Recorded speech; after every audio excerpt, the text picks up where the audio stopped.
guys hanging themselves off the front and quite prepared to moderate this. They were on policing duties earlier on, just making sure that the break was sensible. But this is full team, and Mathieu van der Poel saying, right, have a bit of this then. It's exactly that. I mean, we were wondering whether they were going to take full responsibility or try and coax other teams into helping them, but they've had to do the former, and it's just Sylvain Dillier, the former Swiss champion, who's on the front for Alpecin-Deceuninck.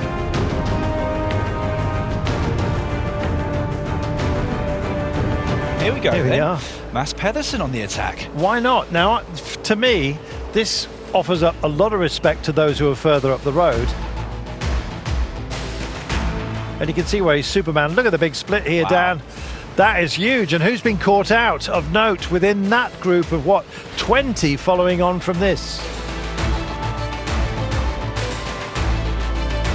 So here's the sprint then, so Little Trek taking it up on the right-hand side. The bright yellow Visma Lisa bike, very, very quick to react behind. Ideally, you want to go into this climb at worst in 15th or so position. How about 5th or 6th? Mathieu van der Poel.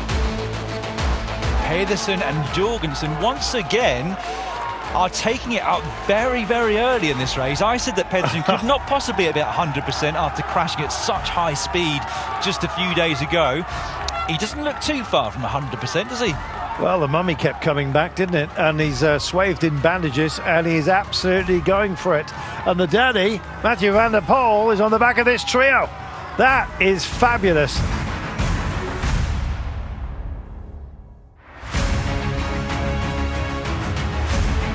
Oh, check it out, Dan. Well, he's been caught on the back foot here, has Van der Poel. That's quite a large group going up the road, so he's just putting in this dig to make sure he gets across to him. But it just goes to show how quickly this race can change.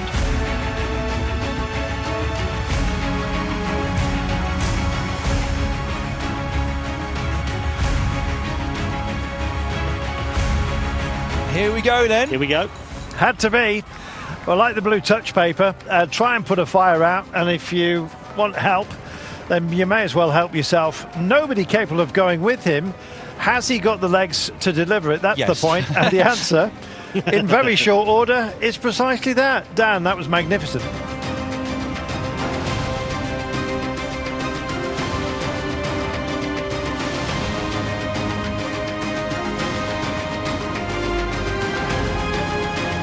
If he's feeling the effects of that crash and thinks he maybe doesn't have the punch to go with Van der Poel when he does go, that he might be better at sort of going when they least expect it, trying to build himself a buffer.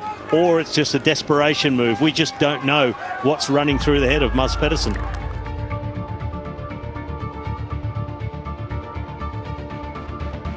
He's not going to give up, Mads Pedersen, but he's been out there an awful long time already. Wow, that is phenomenal. And just look at this. If nothing else, just the idea of it. Just to be able to bridge over after all the work he's done. He's put several fires out. He's been on various lifeboats, I think, today.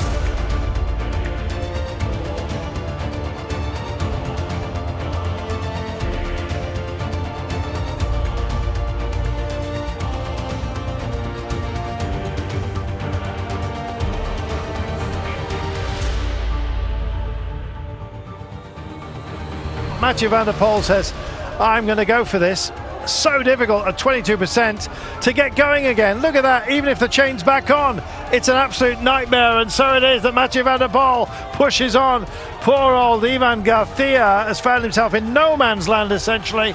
And that is Jorgenson that's trying to stay with him. This is getting very selective. Jorgenson's back wheels spinning up as well here on the mud and guts, I think you might say. What a horrible scenario. And plenty of others having to dismount as well. That's Matej Mohoric just takes his swings his leg off. If anybody is in front of you that gets into trouble, you are going to be as well, Robbie. Lose drive, you just got to pick it up and run.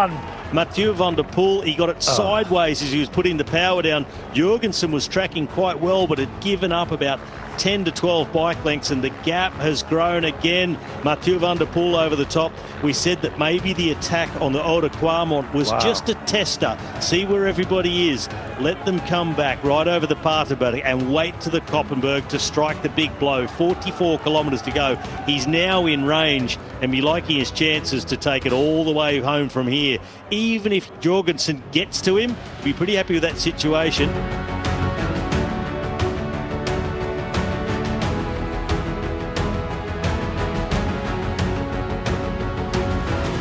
He did it absolutely brilliantly, emphatically. And that's what we're seeing right now. This is a world champion at the absolute top of his game. It may have been a short approach for him to get to this race.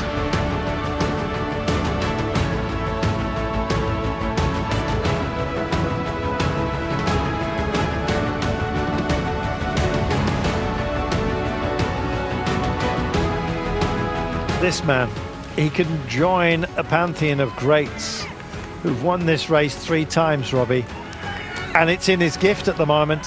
He's got both hands on the tiller. Amazing.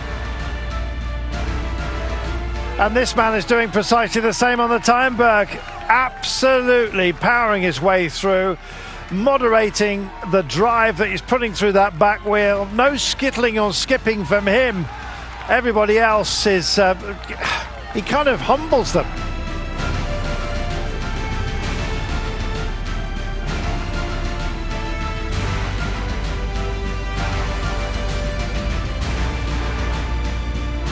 Just railing every little corner, Mathieu van der Poel.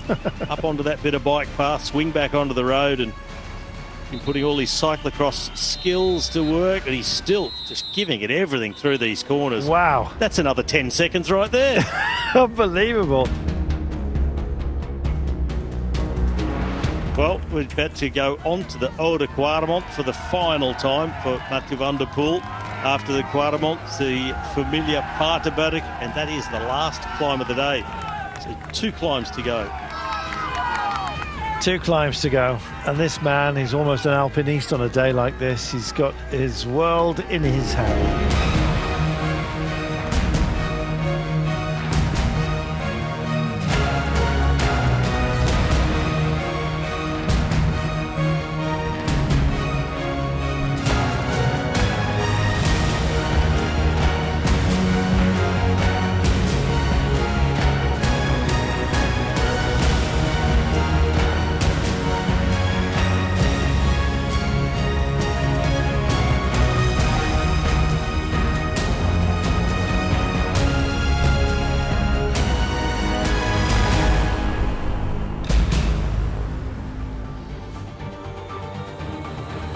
Mathieu van der Poel cannot be stopped, and today was just not going to be such a scenario.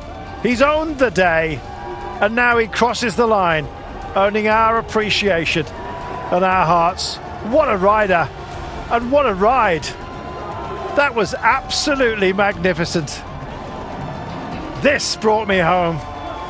He says, no, Mathieu, you brought us home to this position. Absolutely magnificent. Chapeau, sir.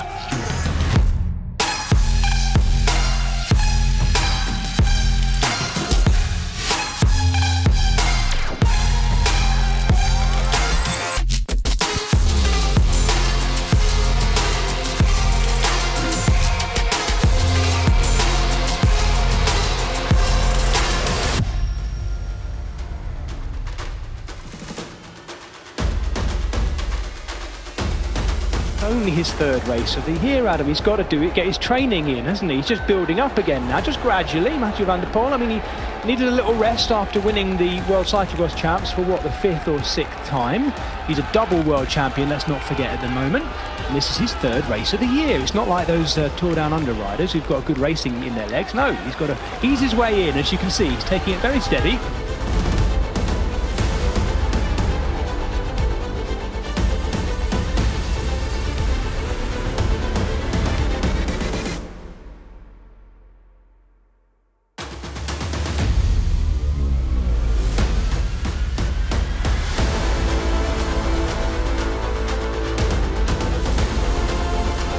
Sebastian Van der Poel just on the radio there and doing a lot of work as well. Yes, absolutely, a lot of work. That little trek plan maybe to get him doing work is definitely working if that's the case. He wants to keep this big group behind at bay.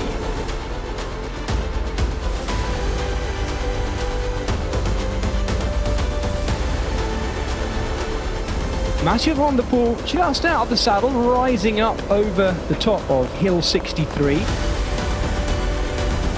Van der Poel on the attack, trying to put the hurt on, trying to bring back Milan and just get rid of a few riders that are in this small group with him. Pedersen glued to that wheel though. Yeah, maybe he's got Christoph Rupphoff, his DS, watching our coverage, Adam, in the car. Blythe has just said you're looking like you could pick it up a bit more, and he's off. Oh, it's split that group properly as well, hasn't it, on this Plug Street? Still on it's the dry and dusty, Poel. Adam, isn't it, as well? You could be forgiven for thinking we're watching Strade Bianche at this stage with the white roads. It's compacted and dried up really nicely. You can't see a speck of mud on the riders compared to what it was like less than a week ago. Wow. Here is Stuyven, so it looks to be a rear wheel puncture. Yep, there you It's go, not well ideal. spotted. No, completely the wrong place as well, isn't it? Yeah, I mean, completely the wrong place. Yeah. Looking at those flags on the right-hand side of the road there, block tailwind for these riders right now. They are absolutely shredding.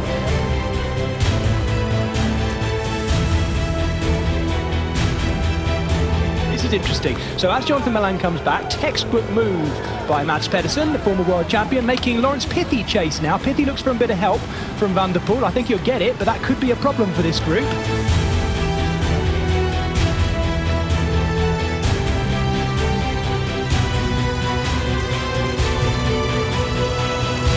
They're a lot closer behind than I realised. It says 19 seconds. That's the front end of our, well, we call them the peloton. Yeah. The chasing group is coming back. There's Trentin behind, Mathieu Trentin, then you got Ben Turner, the man that Ben Swift was riding for from Ineos Grenadiers, sat on the wheel there. Then you got Stefan Kung just behind that, Søren Kragh Andersen from Alpecin-Tecuni, Binion Gamay there on the left-hand side as well.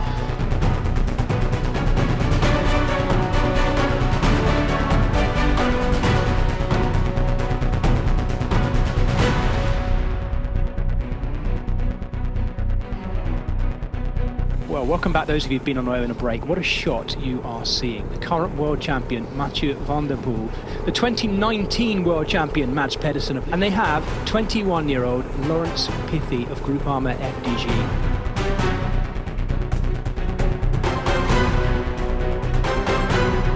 Laurens Pithy is learning all the time, and this is where the learning starts as well, because the gap has cracked open. Can he try and get back in terms over the top? Tries to get out the saddle and can't. Sits back down. Mads Pedersen seated and driving hard. He is making the world champion work. There's no doubt about it. Mathieu Van der Poel is having to work pretty hard there to stay with Mads Pedersen. They should go over the top together though, Adam. I think it's been a hard day to try and get your leader in the right place, try and get that team tactic together, because each team's got what they want to do in this race, but when this man starts jumping off with 70k to go, it's hard to... Let's try and get our sprinter over that last line with 30k to go. It's like, oh, it's difficult, very difficult.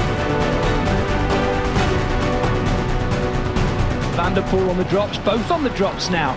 Getting twitchy, here we go. Ooh. Mads Pedersen opening up early, Adam, and he's gone early, Pedersen. Van der Poel's in the wheel. I don't think there's a gap just yet. Can Mathieu Van der Poel come off the wheel? They're going to be up alongside each other here. Van der Poel in full effect right now, up alongside each other. It is neck and neck to the line. He's gone. Mads Pedersen gets his second win. Van der Poel just making his way to the front, right onto the wheel of Wout van Aert. Nice and steady so far, not too many riders looking like they want to attack from this situation. And maybe this is Van der Poel's tactic, you know, go to the front, demoralise people from attacking. If he's there, you're not going to want to start an attack with him there, you want to go away from him.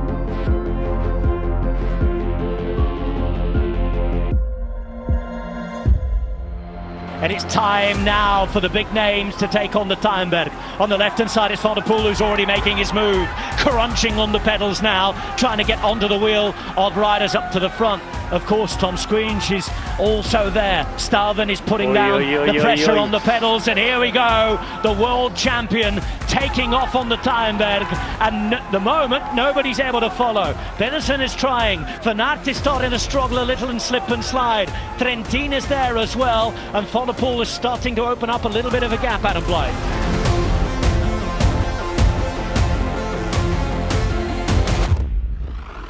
This man, though, has been getting ready at home in Andorra. He's been racing. He was in the top 10 in San Remo, and he's on the way back. It's Julian Alaphilippe, who takes off from Berchtesgaden.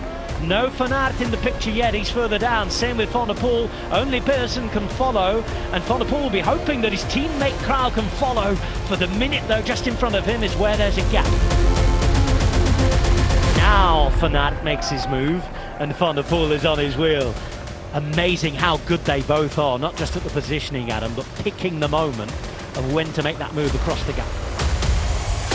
From Van der Poel, who's on the wheel there, he followed that, and look, Visma Lease Bike must chase. This time not Van der Poel making the move himself, it seems, but it is Jorgenson coming across. There's a rider there who looks like it might be Aski, perhaps, from the Groupama FDSU. We'll have to get close and have a look.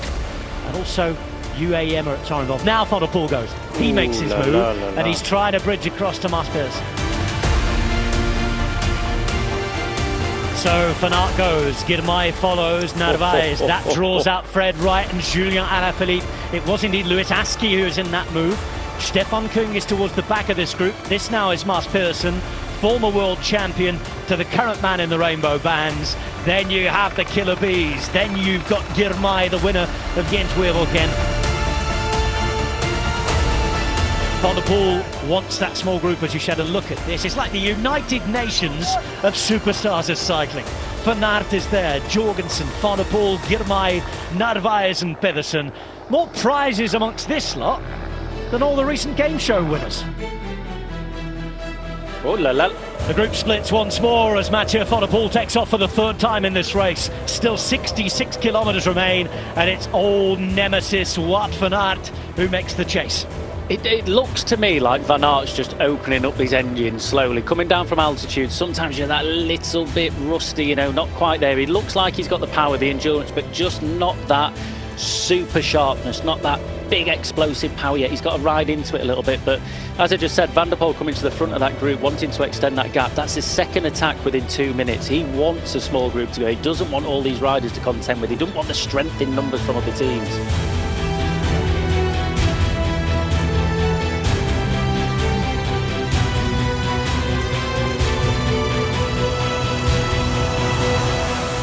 Now, Van der Poel is following here, Van Aert is following him, and it looks as though that latest move again is going to be called. It's stop-start, it's go away and we'll chase you, and it's all back together again until Matej Moric is the latest to put power through the pedals. And now it's Oyod Lascano's turn to make the move, and look how important the riders think he is now, because he's followed immediately.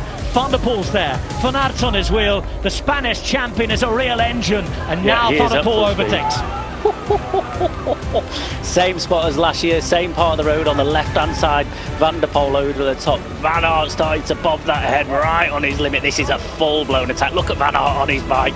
Van der Poel as well. It's almost that cyclocross style, Rob, where they're almost out the saddle just a little bit, banging down that power, each pedal stroke. And look at the gap. 50, 60, 70 metres, and he's opened up 3-4 seconds easy. It's Lebert who's been caught at the top, who is in the breakaway for Aker BMW, and it is the terrible twosome. Mathieu Van der Poel, Wout van Aert, reunited on the road, renewing their rivalry, and with just less than 60 kilometres to go, making the race at E3 Prijs Harelbeke.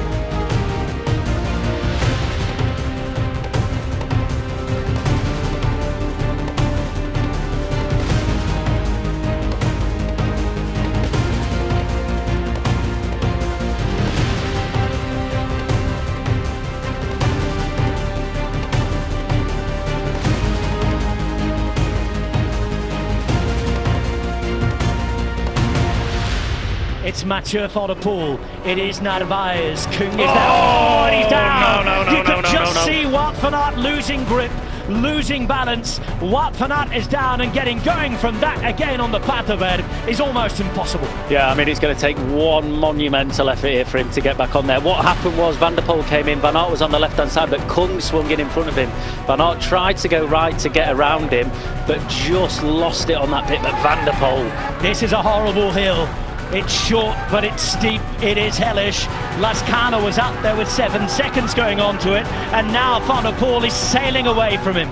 Up the biggest gradient, his big rivals at the back, contrasting fortunes for both of them, and the race now is on yet again.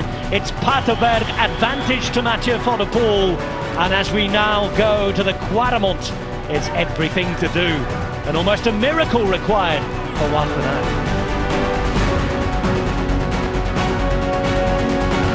Alone at the front of Harelbeke is Mathieu van der Poel. He's finished second and third at this race, Adam.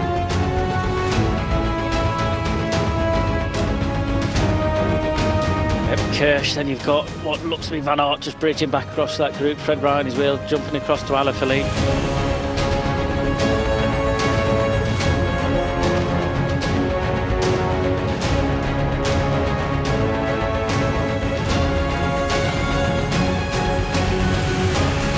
This is Mathieu van der Poel with a World Champions jersey on his back. They line the road left and right, and van der Poel pedalling away. And listen to that. It's the sound of spring, and the gap to those behind him is increasing. 32 seconds and counting. 32 seconds and growing.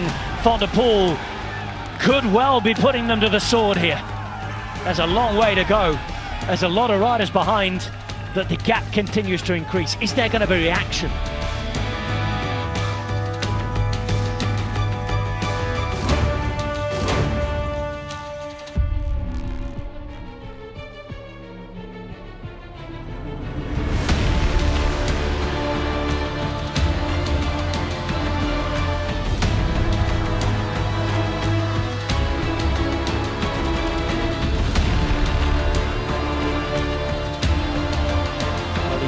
Vettel here. Van Aert is doing a good job though. Look at that, another few seconds out the gap. You talked about the time trial differences between the two. Maybe Van der Poel more explosive over those steeper climbs and the shorter differences, but Van Aert, we know that he's got the strong engine, hasn't he? He's a real diesel when he gets going and when he gets up to full speed. There ain't much stopping him. He's taking it down to 20 seconds here.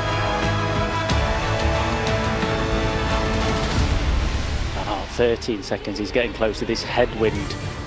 Van der Poel on the radio as well. Van Aert's just got to do what he's got to do. Let's not forget this man crashed on the Paterberg, but he's wheeling slowly but surely the world champion back in. He's got him in his sights, he's close. A little look over the shoulder there, Van der Poel as well. Free ride, Van Aert, 11 seconds now. Another climb coming. There's quite the story brewing here. It looked like Wout van Aert was out the game on the Paterberg.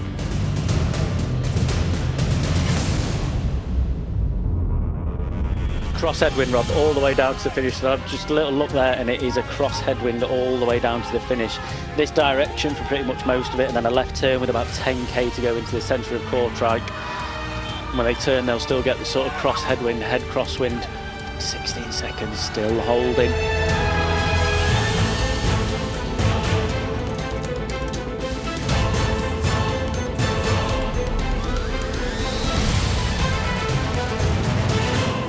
Sections, 40 seconds is being shown on the chalkboard. 125 back to the next group. Difficult place this, isn't it, now for Van Aert, because he's seen that gap. He probably knows what's coming in terms of not being able to win the race unless a miracle happens. The rainbow is shining across this parkour in the shape of Mathieu van der Poel.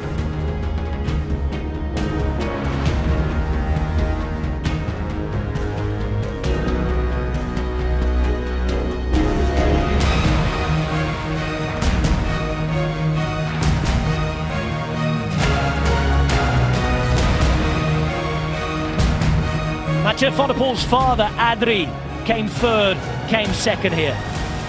Van der Poel himself has been third. Last year was second, but he's back, he's done it, and finally, Mathieu van der Poel, after another classy performance, has done the business. We salute you. Van der Poel across the line. He ticks off another, and one of the biggest classics in the world has now been added to a perfect palmarès.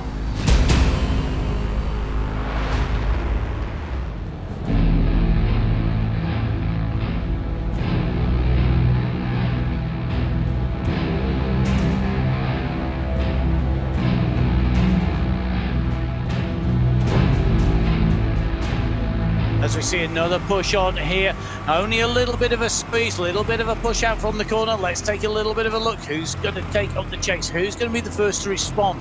Not every attack is about going clear. Often it's about seeing what the rest of the riders are doing. Is anybody struggling? Does somebody really want this? And he's very quickly up on to the wheels.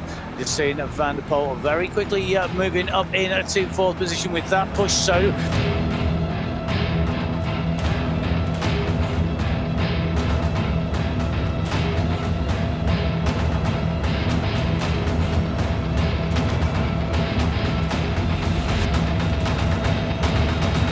big attack, big push on the front here.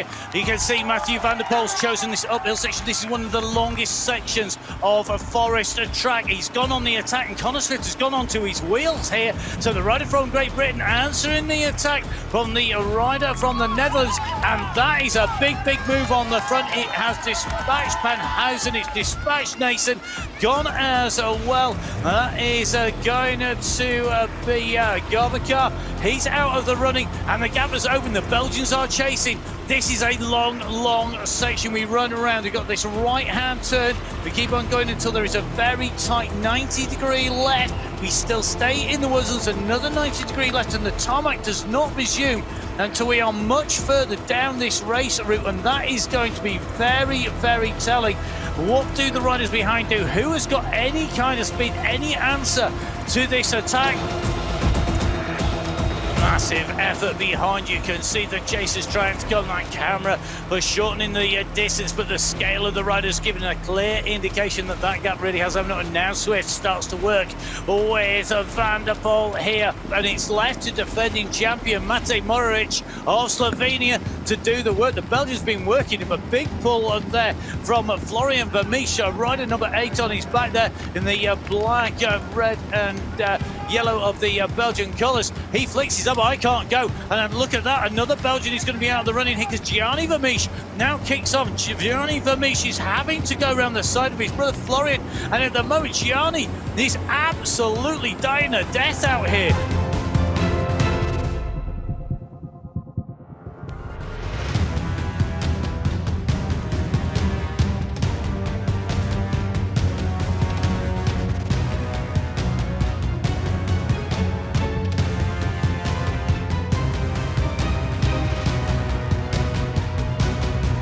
The gap split in this group is around 20 seconds. So the split in this group really doing damage. Van der Poel drives on the front. He doesn't want to let this whole group go back.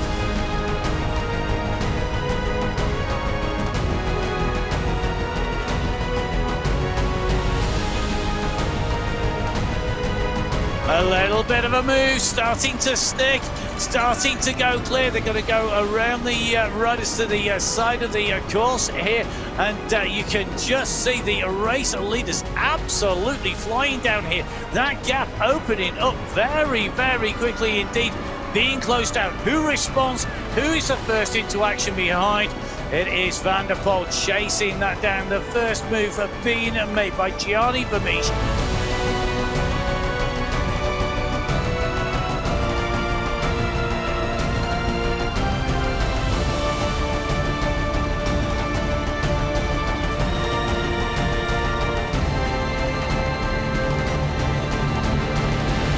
As an attack goes on the right hand side, well, Van der Poel's back able to hold the pace here as the kick goes from Florian Vermeersch. Vermeersch goes down the right hand side of the road, quickly onto his heels goes Van der Poel. Let's see if there is a response behind. Are the Belgians content to let Florian Vermeersch go down the road? They are, being left to Connor Swift here, and Van der Poel, well, after stretching his back out, quickly back on to the wheels. Well, Swift's just asked some help from the group, but he's not going to get it. Well, Mohoric has attacked on the left-hand side of the road. He's the rider coming from the back of the group. He wants on this breakaway. He doesn't want to take the others with him, so Swift asking for help now out the back of the group. Mohoric out the front because the Belgians are in between. Mathieu van der Poel, Florian Vermeersch leading this race out, attacking the move by Vermeersch, answered by van der Poel. The chasing group have got a big gap now opening between them and the leaders. 6 seconds does not do that justice.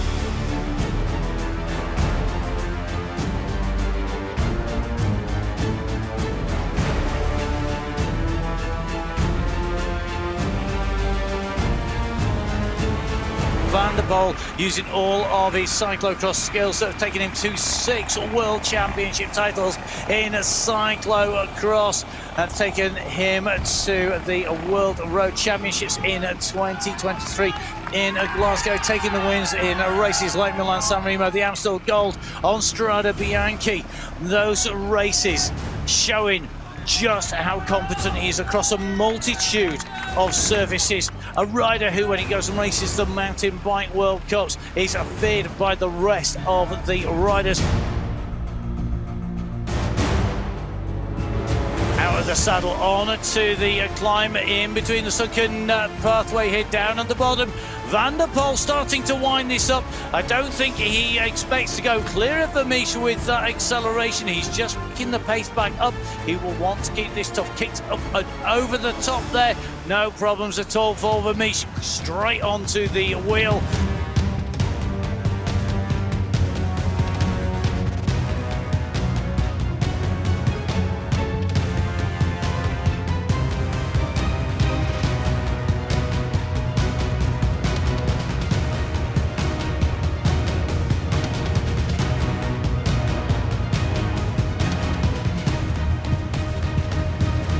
And a move from Van der Poel in the middle of the crowd. Van der Poel kicks and Vermeersch has nothing. He has gone. He's opened up. It's opening up metre by metre.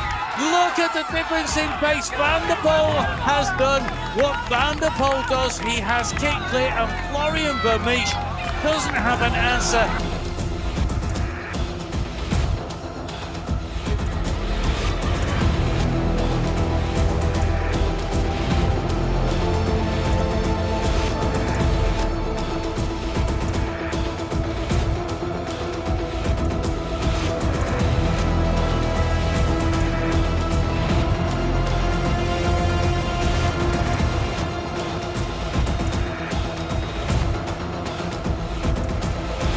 Race leader solo Mathieu van der Poel of the Netherlands on the front of the race, looking to add another title. It'll be his first gravel title if he takes this to the finish, to add to his multiple titles in cyclocross, to add to his road title as well. He will want those rainbow bands. He knows what it is to be a world champion. He has to keep it together. And remember, with 12 kilometers to go, puncture, crash, issue, blow up, anything could happen. It shouldn't do. Touching wood, this is just a run about ability and skill. But when you are on the limit, that is when things start going wrong. Is he on the limit? I'm not sure. That's a rider who looks like they're on the limit to me.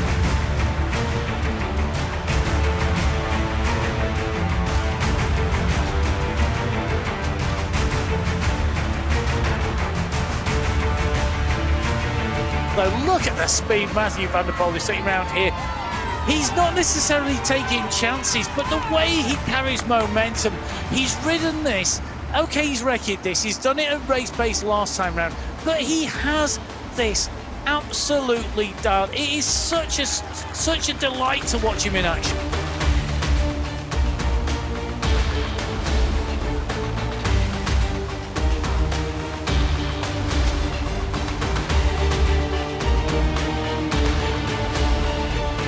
This is an absolute masterclass, a master at work. Mathieu van der Poel.